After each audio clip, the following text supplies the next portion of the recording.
실멸의 존재들이여 들으라. 그대들은 정해진 길 위에서 춤추는 나비인가?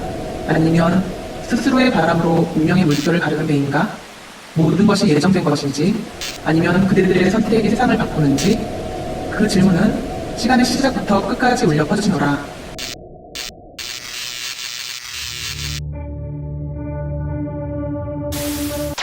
안녕. 내 인문학 수업에 온 걸 환영해. 오늘의 주제는 운명 앞에 인간이야. 사람은 항상 자기 운명에 대해 궁금해하는 것 같아. 동양과 서양, 그리고 시대를 넘어서까지. 그리고 이 운명 앞에서 우리는 다양한 반응을 보이지. 다음 세 편의 고전 문학을 통해 인물들이 어떻게 반응했는지 알아보자. 당나라 문인 한유의 손기원 귀방 옥서는 관직을 버리고 고향으로 돌아가는 친구를 보내며 쓴 글이야. 당시 중국 당나라는 권력과 부귀를 좇는 시대였어. 근데 이원이라는 한 관리는 높은 벼슬을 마다하고 반곡이라 불리는 깊은 골짜기로 들어가. 나는 산골짜기로 돌아가려 하오. 한유는 친구의 이런 선택을 이해하면서도 무척 안타까워했어. 하지만 한유는 친구의 결정을 존중했고 그 길이 이원에게 운명적으로 옳은 길임을 인정했어. 권세가 싫어서가 아니오. 그것이 나의 길이 아니기에 떠나는 것이오. 세상 흐름에 휩쓸리지 않고 이원은 자기 본성에 충실한 선택을 했어. 이건 운명을 거스르지 않고 순리대로 살아가는 태도야. 이원은 자신의 선택에 대해 이렇게 말해. 세상의 길은 많으나 내가 걸어야 할 길은 하나뿐이오. 그 길을 찾아 걷는 것이 나의 운명이오. 한유는 이원이 자기 길을 찾아 떠나는 과정을 축복해 주었어. 자신의 본성에 맞는 운명을 받아들이는 것. 이게 바로 이원이 보여주는 수능의 태도야. 다음 작품 셰익스피어의 맥베스에서는 운명에 저항하다가 파멸에 이르는 인물이 등장해. 맥베스는 새 마녀로부터 자신이 언젠가 스코틀랜드의 왕이 될 것이라는 예언을 들어. 포더의 영주여 안녕. 글라미스의 영주여 안녕. 앞으로 왕이 될 자여 안녕. 왕이라 이것이 좋은 일인가 나쁜 일인가. 근데 정말로 두 번째 예언이 실현돼. 그러자 맥베스는 자기 손으로 운명을 앞당기기로 결심해.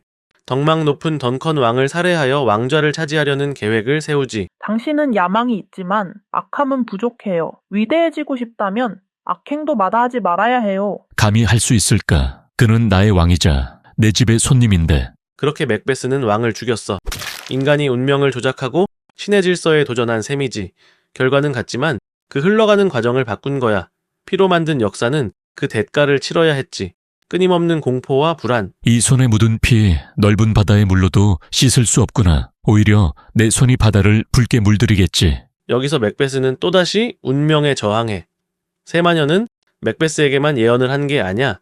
맥베스의 동료 장군이었던 벤쿠오도 같이 예언을 들었어. 그대는 왕이 되지는 않으리라. 그러나 그대의 씨앗은 왕관을 쓰게 되리라. 그대는 맥베스보다 덜 위대하나 더 위대하고 덜 행복하지만 더 행복하리라. 이제 왕이 된 맥베스는 두 번째 마녀의 말이 거슬리기 시작했지. 그래서 이번엔 운명의 결과까지 바꾸려고 해. 자신이 노력해서 얻은 왕위가 벤쿠오의 혈통에게 넘어가지 않게 하기 위해 벤쿠오를 죽이고 말아. 물론 그의 아들을 죽이는 데에는 실패했지만 어쨌든 살인은 살인을 낳고 맥베스는 미쳐버리고 말아.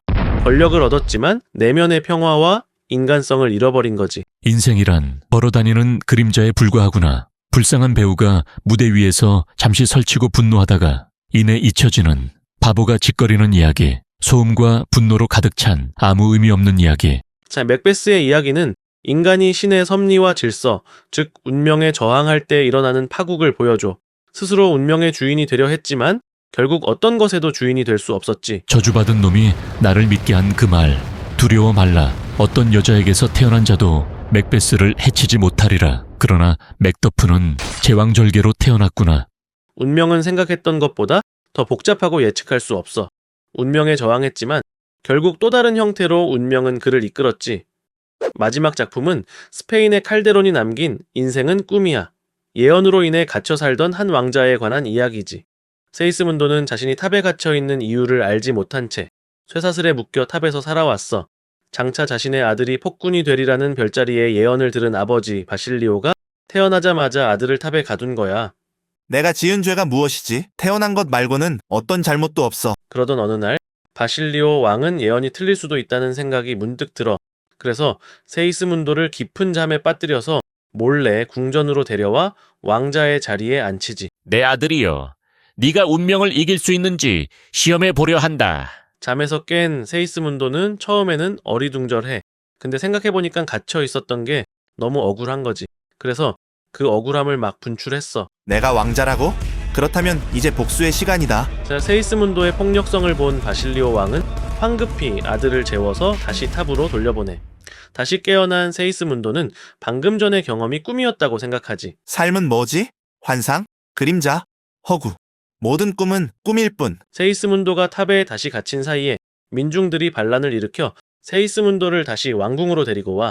그런데 이번엔 세이스문도는 전과 같은 폭력적인 태도를 보이지 않아 꿈과 현실을 오가며 세이스문도는 삶의 본질에 대해 깨달음을 얻었기 때문이야. 꿈이든 현실이든 선을 행하는 것이 중요해. 꿈속에서도 좋은 일은 헛되지 않아. 세이스문도는 운명에 저항하지 않았어.